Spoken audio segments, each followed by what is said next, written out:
Bonjour à tous. L'entreprise dans laquelle vous travaillez ou que vous dirigez, est-ce qu'elle est prête à prendre la vague de la transformation digitale? Une vague brutale qui risque de casser les hiérarchies, de balayer votre métier, voire de ventiler façon puzzle votre entreprise. Il est comme ça, Gilles Babinet, que je reçois aujourd'hui. Et il a l'air calme de l'homme qui représente depuis 2012 la France auprès de la Commission européenne, mais notre champion digital est agacé, alors il se fait lanceur d'alerte. Car celui qui est aussi l'un des penseurs les plus influents de la révolution numérique est excédé de voir que ça n'avance pas et que la France prend du retard.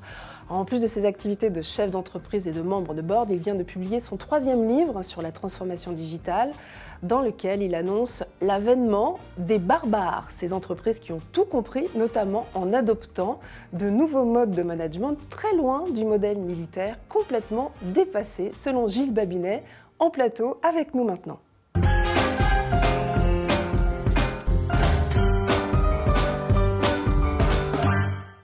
Bonjour Gilles Babinet.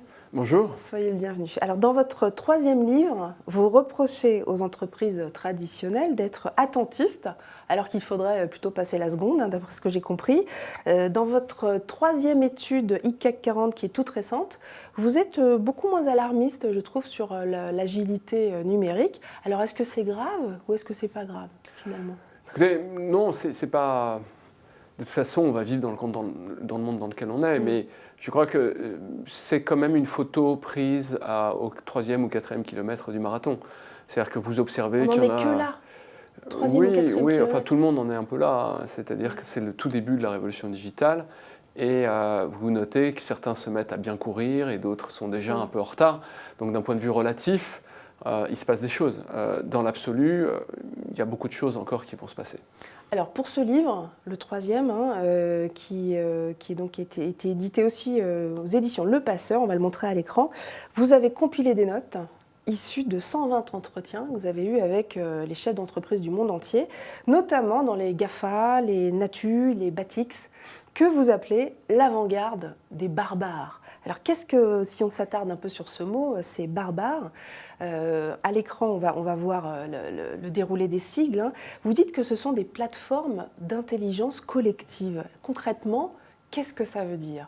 Ce qui est frappant dans les Natu, les Batix, les GAFA, donc c'est les plus grandes entreprises du digital à différentes époques et à différents endroits, ce sont qu'elles adoptent des règles qui sont très très différentes, en particulier évidemment des règles technologiques, elles utilisent la data, mais que finalement ça induit une transparence dans l'entreprise qui oblige à changer les modèles de management.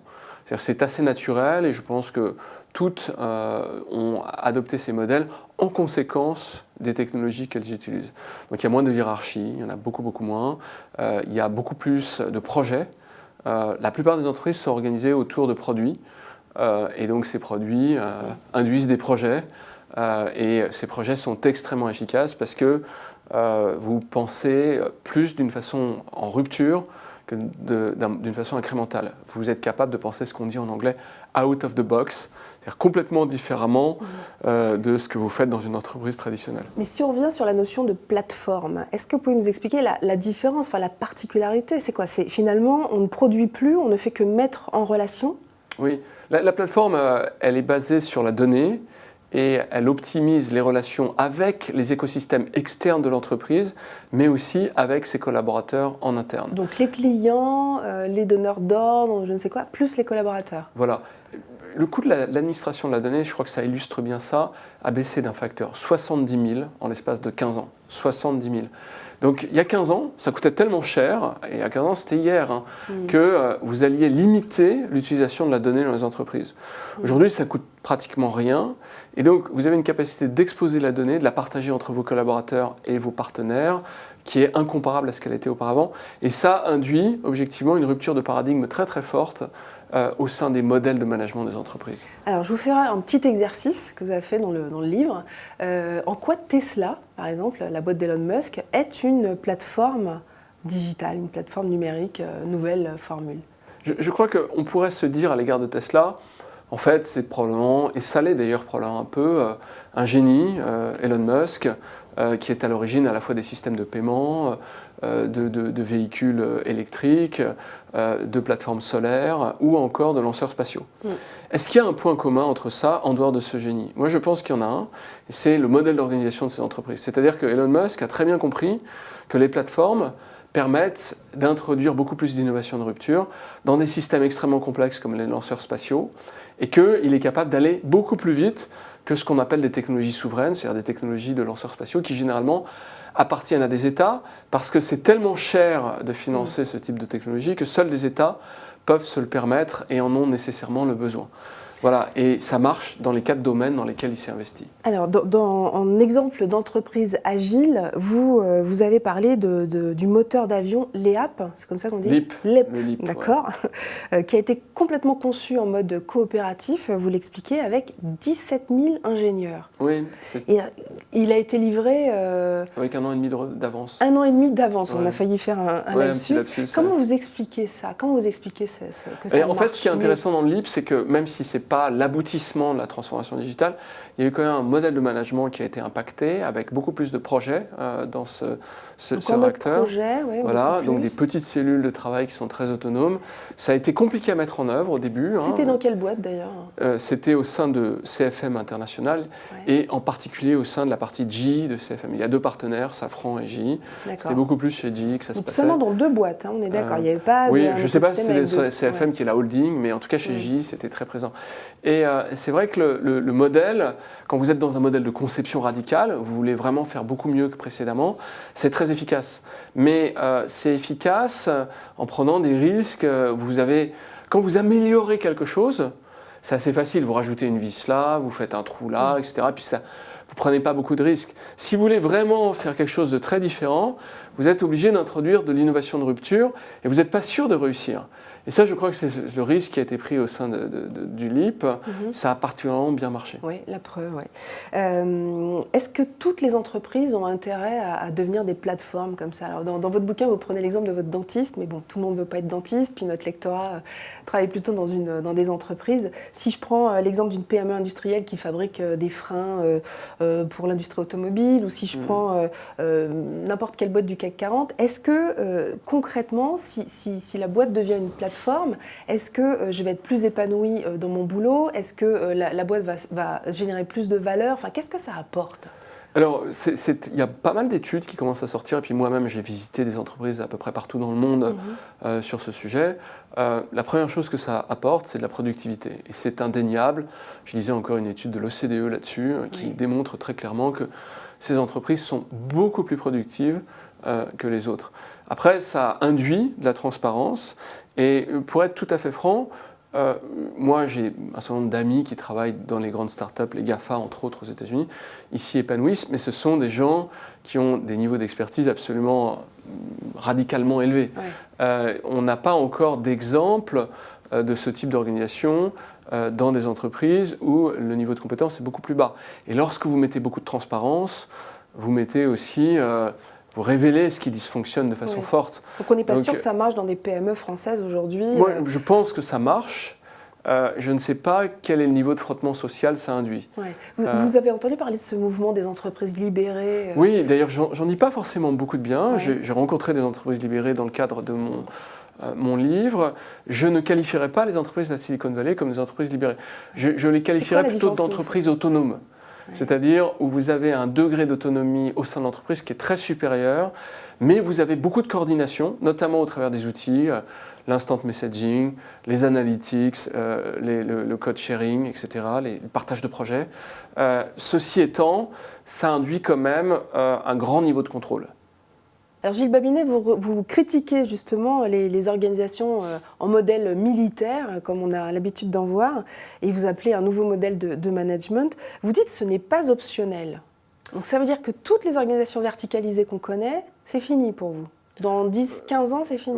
Oui, je pense que c'est surtout la productivité qui emmène ça. C'est-à-dire que si vous avez des entreprises qui peuvent être beaucoup plus productives que d'autres, elles vont faire disparaître ou forcer les autres à évoluer nécessairement. Et c'est ce qui est en train de se passer, je pense. Et ce sont des entreprises qui sont évidemment très autonomes. Je cite souvent cette anecdote d'un de mes copains qui travaille chez Facebook et qui me dit la dernière fois que j'ai vu mon boss, c'était le dernier jour de mon entretien d'embauche. Et ça, je trouve ça... Il ne l'a jamais revu depuis. Il le croise, mais il ne travaille plus avec lui.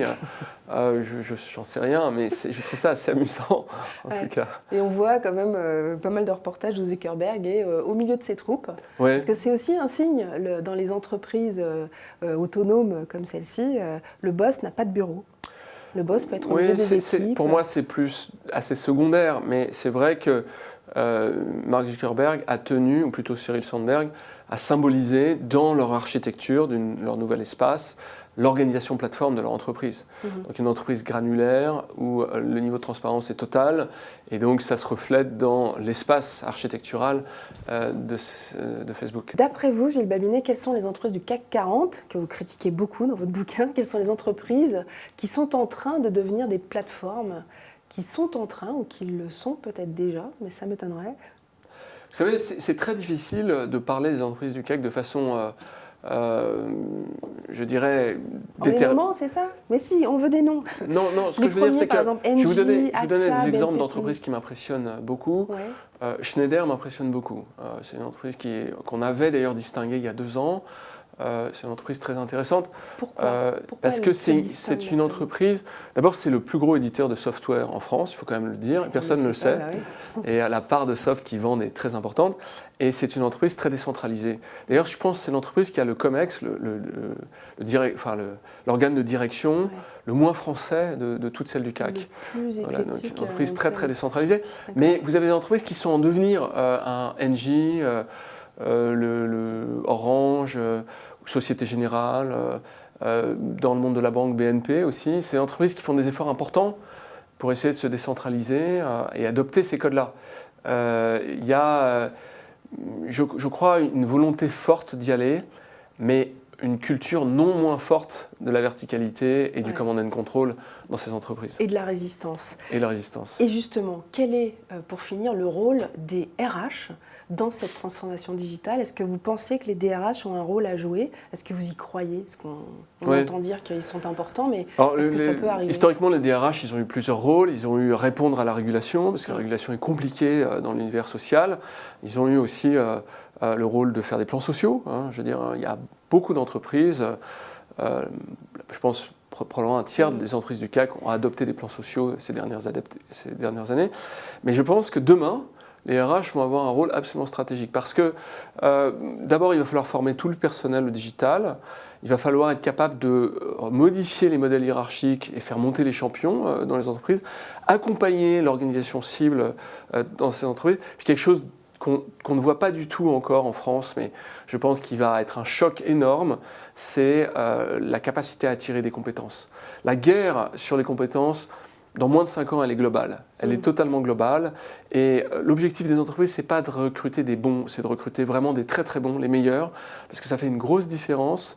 Et vous allez vous retrouver, c'est pour ça que je ne crois pas tellement d'ailleurs à l'enfermement des États-Unis, en tout cas sur le plan des compétences, parce que cette guerre est tellement brutale, cette diffraction de compétences est en train de s'accroître, et donc vous allez chercher à attirer des gens de partout sur Terre. Oui, partout sur Terre. Partout sur Terre. Que Trump n'a visiblement pas très bien compris. Oui. Merci infiniment d'être passé par ce plateau pour nous parler de transformation digitale. Donc je rappelle l'avènement des plateformes, histoire de licorne, de data et de nouveaux barbares. Ils ne sont pas si inquiétants que ça, ces barbares, en fait. Non, ils ne sont pas inquiétants comme l'était probablement l'inventeur de l'électricité par rapport à la machine à vapeur. Ils vont juste tout révolutionner. Ouais, il faut s'y préparer. C'est aujourd'hui, en fait, c'est même pas demain, c'est aujourd'hui. C'est maintenant, et ça commence. Merci encore. Vous pouvez retrouver cette interview sur nos pages réseaux sociaux, réagir, poser des questions, on transmettra, n'hésitez pas. À très bientôt.